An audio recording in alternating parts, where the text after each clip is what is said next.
Sigue al diputado Numan Salgado en su canal de YouTube, Numan Salgado. Y dale clic a la campanita. Hasta este día son alrededor de 84 días el régimen de excepción, ¿sí? Sí.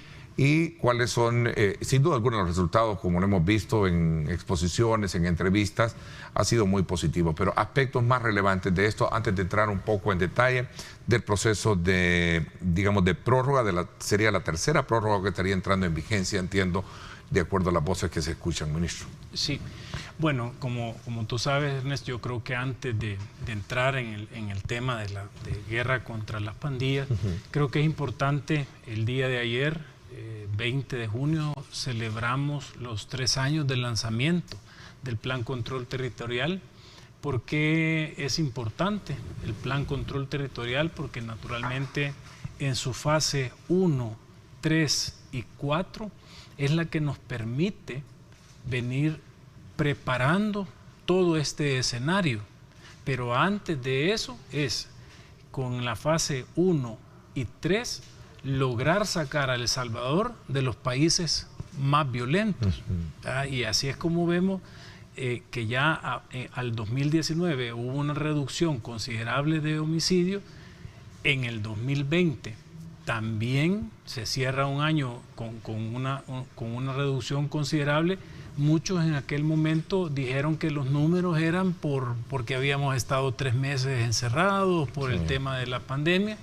Sin embargo, gracias al Plan Control Territorial, el 2021 supera en números positivos el 2020.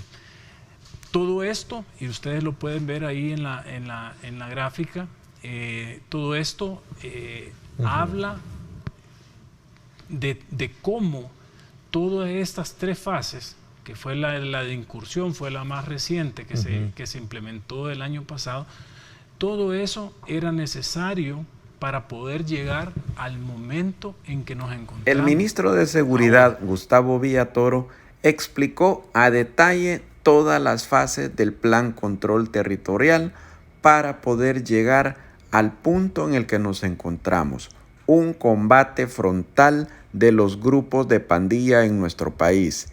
Esto a la hora que el ministro llegó a la Asamblea Legislativa anterior, dominada por Arena y FMLN, ellos no lograron comprender la magnitud de la proyección de las fases del Plan Control Territorial.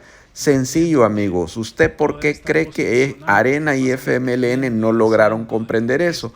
Porque no habían intereses que beneficiaran a estos dos grupos dentro de la Asamblea. Ellos decían que no se podía hacer, que no se podía ejecutar, que era un plan que jamás iba a existir, que estaba diseñado para otros países. Bueno, pusieron una cantidad de excusas para no aprobar los recursos económicos para ejecutar lo que es el Plan Control Territorial.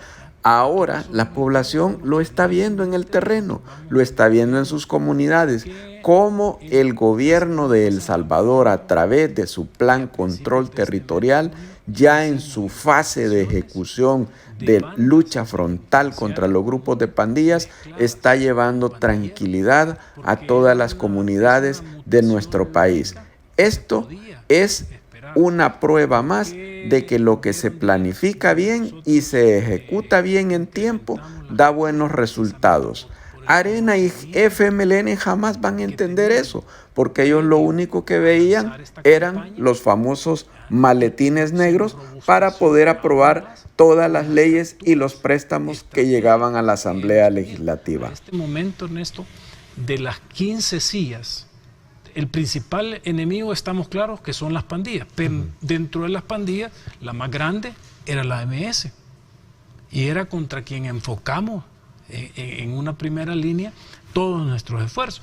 Tanto así que de esas 15 sillas que gobernaban la estructura, los 31 programas que tiene la MS a nivel nacional, 7 de esas sillas ya están tras las rejas. No es ficticio, pretender creer esa estructura de directorio que tenían. Entonces, no. Y son 15 sillas. Si tú escribes Mara Salvatrucha y cuentas las letras, son 15. Por eso es que ellos se gobernaban por 15 sillas. Es decir, si hay algo, que siempre lo hemos dicho, todos estos fracasos anteriores, ya desde allá por el 2002 con el lanzamiento del plan Mano Dura, luego retomado como el plan Super Mano Dura, luego lo nefasto que hizo Mauricio Funes, pactar con estas estructuras y sobre todo generarles a ellos esa identidad de sus tatuajes, ¿ya? Porque durante el gobierno de Mauricio Funes, ya desde Super Mano Dura, habían empezado a decir, mira, no nos tatuemos, pero ellos regresan al tatuaje en el pacto mafioso que hizo Mauricio Funes con las pandillas. Pero ¿qué significaba ese tatuaje en las comunidades? Era el mando, era el sometimiento de las comunidades a ese emblema, a esa pintura en la piel, ¿ya? Que luego Sánchez Serén revierte todo ese contubernio o esa tregua mafiosa que tuvo Mauricio Funes, donde le enseñaron a disparar en polígonos de tiro, le dieron armas a los pandilleros, invitaron a la OEA a ser parte de esa tregua mafiosa oscura, disfrazándola de que era un acuerdo entre las pandillas y que el gobierno simplemente era facilitador. Pero Sánchez Serén se da cuenta de eso, pero comete un error más grave todavía, que es utilizar las instituciones para salir a responder fuego con fuego. Y eso es lo que vimos durante la presidencia de Sánchez Serén, que institucionalizó los grupos de exterminio desde nuestra policía, desde nuestro ejército, ¿ya? Entonces, todos esos 4 componentes nos dejaron algo visible, y es toda la data y todos los registros y todos los récords de toda esa cantidad de criminales, pandilleros que venimos capturando desde finales de los 90. ¿Ese registro fue realizado con base a la inteligencia o fue prácticamente de lo que ya se tenía del proyecto PAT y todos estos que de alguna manera buscaron darles el soporte bajo el tema de la ayuda a estos grupos delincuenciales? Porque que entiendo que hay un matiz ahí de los gobiernos anteriores sobre la ayuda de favorecer a las familias o estos, pero al final era un registro que se tenía. Sí, pero ese registro al que me refiero, Ernesto, ¿sí? no es a ese registro de todos esos programas sociales que se disfrazaron durante los gobiernos anteriores, sino me refiero a los récords, a los antecedentes delictivos a las capturas que nosotros, nuestra